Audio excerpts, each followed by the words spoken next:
बिस्मिल्लाहिर्रहमानिर्रहीम। अस्सलाम वालेकुम स्टूडेंट्स एंड व्यूअर्स। सरजफर यूट्यूब के ट्विटर चैनल से टॉपिक है हमारा आज अदम तरजीह के खतूत की मदद से सारफ का ख़त तलब कैसे जनरेट होता है। तो हम ये देखेंगे कि सारिफ का ख़त तलब कैसे बनाते हैं हम अदम तरजीह की मदद से। इसका मतलब है कि हमें पहले अदम तरजीह का ख़त बनाना होगा। तो आइए स्टूडेंट हम चलते हैं अदम तरजीह के ख़त पर। तो सबसे पहले अदम तरजीह के ख़त के लिए आपको क्या करना है कि हम ये एक अदम तरजीह का ख़त हम यहाँ बना रहे हैं। हम कहते हैं कि फ़र्ज़ करें कि सारफ का ये बजट लाइन है और सारफ इस नुक्ते पर इक्विलिब्रियम में है।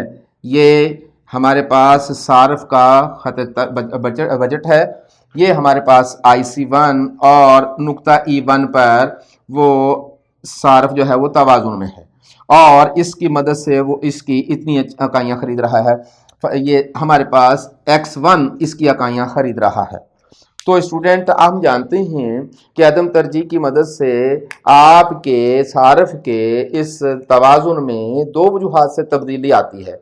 एक तो सारफ की आमदनी में तब्दीली आ जाए तो सारफ का जो तवाज़ुन है वो तब्दील हो जाता है, और एक जो है वो हमारा कीमतें तब्दील होने से भी सारफ का जो तवाज़ुन है वो चेंज हो जाता है। तो चूंकि हमें सारफ का ख़त तलब जनरेट करना है लिहाजा इसे कीमतों से रिलेट करेंगे। तो हम कहते हैं कि फ़र्ज़ किया कि इस चीज़ की कीमत में किसी वक्त कमी आ गई, तो हम कहते हैं कि जब इस चीज़ की कीमत में कमी आ जाएगी तो हम जानते हैं कि सारफ का बजट लाइन जो है वो बाहर की तरफ चला जाएगा। यूं हो जाएगा हमारा बजट लाइन, AB से बढ़कर AB डैश चला जाएगा। अब यहाँ ख्याल रखिएगा स्टूडेंट के बहुत सारे स्टूडेंट ऐसे होंगे जिन्होंने मेरी ये वीडियो नहीं देखी होगी जिसमें मैंने सारफ का तवाज़ुन अदम तरजीह के ख़त के ज़रिए सिखाया है। तो काइंडली वो वीडियो ज़रूर देखिएगा। मैं इसमें लिंक भी दे दूंगा इसका, लेकिन काइंडली वो वीडियो ज़रूर देखेंगे। अब सारफ ने जैसे ही देखा कि इस चीज़ की कीमत कम हो गई तो सारफ का कीमत कम होते ही IC भी तब्दील हो जाएगा। यूं सारफ एक नए IC पर चला जाएगा जिसे हम IC2 का नाम देते हैं। अब सारफ नुक्ता E2 पर तवाज़ुन में होगा। पहले E1 पर था, इतनी इकाइयां खरीद रहा था, अब वो सारफ E2 पर चला गया और X2 इकाइयां जो है वो उसकी खरीदना शुरू करता है। तो कीमत ज्यादा थी तो वो इतनी इकाइयां खरीद रहा था, कीमत कम होने से इकाइयां और ज्यादा खरीदना शुरू कर दी उसने। फर्ज कर लेते हैं कि एक दफा फिर उस चीज की कीमत में कमी आ जाती है किसी वजह से, तो सार्फ जो है वो एक दफा फिर तवाज़ुन उसका चेंज होगा और सार्फ चला जाएगा IC3 पर। तो यूं IC3 पर जाकर E3 पर इक्विलिब्रियम होगा और इतनी इकाइयां उसकी वो खरीद रहा होगा X3। तो आप देखेंगे कि जब हमारे पास सार्फ की जो कीमत ज्यादा थी वो इतनी इकाइयां खरीद रहा है।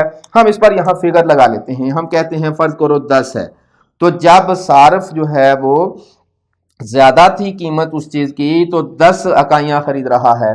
कीमत कम हो गई थोड़ी सी तो सार्फ उसकी इकाइयां खरीदना शुरू हो गया। मैं कहता हूं फर्ज कर लेते हैं 20 या 25, चले 25 कर लेते हैं हम, 25 इकाइयां खरीदना शुरू हो गया। और जब कीमत थोड़ी सी और ज्यादा हुई तो सार्फ जो है वो उसकी इकाइयां खरीदना शुरू हो गया, सपोज 40। तो जैसे जैसे उस चीज की कीमत कम हो रही है, जैसे जैसे प्राइस कम हो रही हैं, वो उसकी क्वांटिटी जो खरीदारी की थी उसको ज्यादा कर रहा है। लॉ ऑफ डिमांड में भी हम देखते हैं यही होता है कि अगर कीमतें कम होती हैं तो सारफ जो है उसको ज्यादा खरीदता है। यहां भी देखें शुरू में कीमत ज्यादा थी उस चीज की, 10 इकाइयां खरीदी उसने, और जैसे ही कीमत कम हो गई उसका बजट लाइन बेहतर हुआ, सार्फ नए IC पर चला गया और खरीदारी जो है उसने 25 कर दी। और एक दफा फिर जब कीमत गिरी और उसका बजट पहले से मजीद अच्छा हो गया तो सार्फ ने उसे ज्यादा खरीदना शुरू कर दिया और 25 की बजाय 40 खरीदना शुरू कर दी। ये अगर आप ICs के टॉपिक पर बात करें तो ये प्राइस इफेक्ट होता है। ये जो सारिफ चीजें खरीद रहा है इतनी ज्यादा, इसे हम प्राइस इफेक्ट का नाम देते हैं। ये जो इतनी ज़्यादा खरीद रहा है इसे भी प्राइस इफेक्ट का नाम देते हैं। इस पर मेरी वीडियोस मौजूद है, काइंडली देख लीजिएगा। अब हमने सार्फ का तवाज़ुन और कीमतों में तब्दीली की वजह से सार्फ पर असरात का जायज़ा यहाँ एक दफ़ा फिर ले लिया। टॉपिक हमारा है इसकी मदद से इस अदम तरजीह की मदद से हमने सार्फ का ख़त तलब जो है वो जनरेट करना है। तो हम इसकी मदद से ख़त तलब जनरेट करें। आप चाहें तो इधर ख़त तलब जनरेट कर लें, चाहे तो नीचे कर लें, एक ही बात होगी।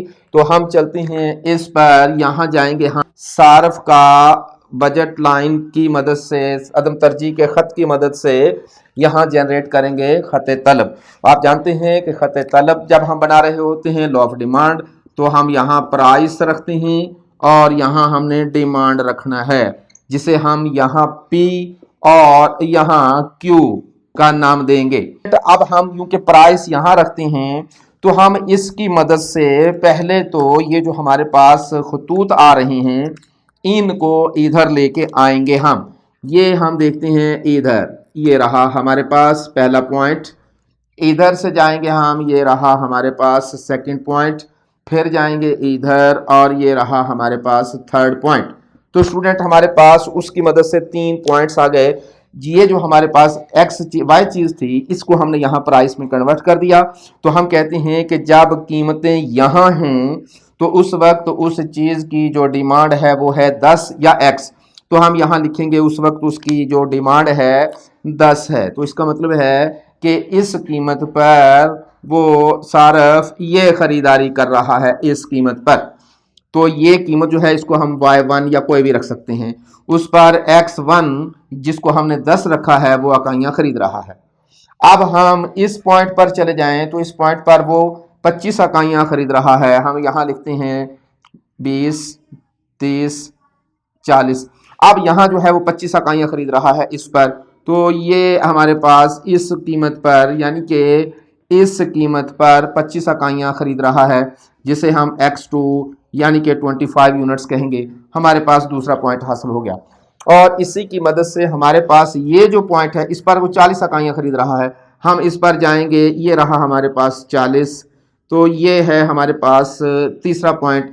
और x3 जो कि 40 की बराबर है इकाइयाँ खरीद रहा है।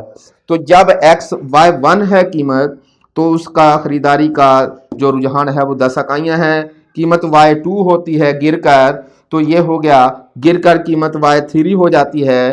तो जैसे जैसे कीमत कम हो रही है, कीमत कम हुई डिमांड बढ़ गई, कीमत कम हुई डिमांड बढ़ गई। तो जैसे जैसे कीमत कम होती चली जा रही है वैसे वैसे डिमांड जो है वो ज़्यादा होती चली जा रही है। इन पॉइंट्स को आपस में आप मिला दें स्टूडेंट, तो हमारा ख़त तलब होगा। तो हमने देखा कि किस तरीके से अदम तरजीह की मदद से हम सारिफ का ख़त तलब जनरेट कर लेते हैं। तो सारिफ का ख़त तलब वही बात बता रहा है जो हमें यहाँ नज़र आ रही है। यहाँ वो बता रहा है कि कीमत कम होने से ज़्यादा खरीद रहा है, कीमत कम होने से और ज़्यादा खरीद रहा है, कीमत कम होने से और ज़्यादा खरीद रहा है। कीमतें कम होती चली जा रही हैं, खरीदारी बढ़ती चली जा रही है। और यहाँ भी हम यही देख रहे हैं कि कीमत कम हो रही है और खरीदारी बढ़ रही है। अगर आप चाहें तो इसको कीमतें ही लगा दें। हम कहते हैं कि ये 10 रुपये है, 10 रुपये पर वो 10 इकाइयाँ खरीद रहा है। यहाँ हम कह रहे हैं फ़र्ज़ करो कि 7 रुपये है, 7 रुपये पर वो 25 इकाइयाँ खरीद रहा है और इसको हम 5 करार दे देते हैं, 5 पर 40 खरीद रहा है। अगर आप चाहें तो इसकी मदद से इसका टेबल भी बना सकते हैं। आइए हम इस पर टेबल भी बना देते हैं इसका। तो हमारे पास सूरत हाल ये हो गई, इधर प्राइस है और इधर क्वांटिटी है। कीमत है 10 रुपये और उस वक़्त वो ख़रीद रहा है 10 इकाइयाँ। कीमत हो गई 7 रुपये और उस पर वो ख़रीद रहा है 25 इकाइयाँ। कीमत हो गई 5 रुपये और ख़रीदारी हो गई 4। स्टूडेंट्स अगर आप इस टेबल को गौर से देखें कि कीमत मुसलसल कम होती चली जा रही है और सारफ जो है उसकी ख़रीदारी जो है वो मुसलसल बढ़ा रहा है। तो कीमत मुसलसल कम हो रही है और उसकी ख़रीदारी बढ़ती चली जा रही है। लॉ ऑफ डिमांड यही होता है कि कीमत के कम होने से डिमांड जो है वो बढ़ा करती है या क्वांटिटी डिमांडेड जो है वो ज़्यादा हुआ करती है। अगर आप रिवर्स फॉर्म में पढ़ना चाहें तो फिर भी ठीक है। कीमत 5 रुपये है तो वो 40 खरीद रहा है, कीमत बढ़कर 7 रुपये हो गई, उसने खरीदारी कम कर दी। कीमत बढ़कर 10 हो गई, खरीदारी उसने 10 कर दी। तो कीमत बढ़ती चली जाएगी, खरीदारी कम होती चली जाएगी, कीमत कम होती चली जाएगी, खरीदारी बढ़ती चली जाएगी। तो स्टूडेंट ये था हमारा आज का टॉपिक, जिसमें हमने ये देखा कि अदम तरजीह की मदद से भी हम सारिफ का ख़त तलब जनरेट कर लेते हैं, अखज़ कर लेते हैं। तो इंशाअल्लाह ताला हाज़िर होंगे ऐसी ही एक नई वीडियो के साथ नेक्स्ट में। तो अपना बहुत सारा ख्याल रखिएगा। लेकिन जाने से पहले आपको याद करवाना है कि हमारे चैनल को सब्सक्राइब करेंगे, सब्सक्राइब करते हुए बेल आइकॉन ज़रूर प्रेस कर देंगे। अपने दोस्तों को बताया करें, शेयर और लाइक किया करें, कमेंट्स अपने ज़रूर भेजा करें। और हाँ, आप तमाम सोशल मीडिया पर हमसे रब्ता कर सकते हैं। ट्विटर पर भी जा सकते हैं, इंस्टाग्राम पर भी जा सकते हैं, साइट पर भी जा सकते हैं। जिधर भी जिस प्लेटफॉर्म पर भी आप जाएंगे, हर प्लेटफॉर्म पर आपको जी ट्यूटर के नाम से ही हमारा चैनल मिलेगा। तो जी ट्यूटर आप जिस प्लेटफॉर्म पर भी लिखेंगे आपको हमें फॉलो करना आसान हो जाएगा। तो उम्मीद करते हैं कि आपको हमारी ये काविश पसंद आ रही होगी। हाजिर होंगे अगली वीडियो के साथ। बहुत सारा ख्याल रखिएगा अपना और अपने अहल खाना का। वस्सलाम।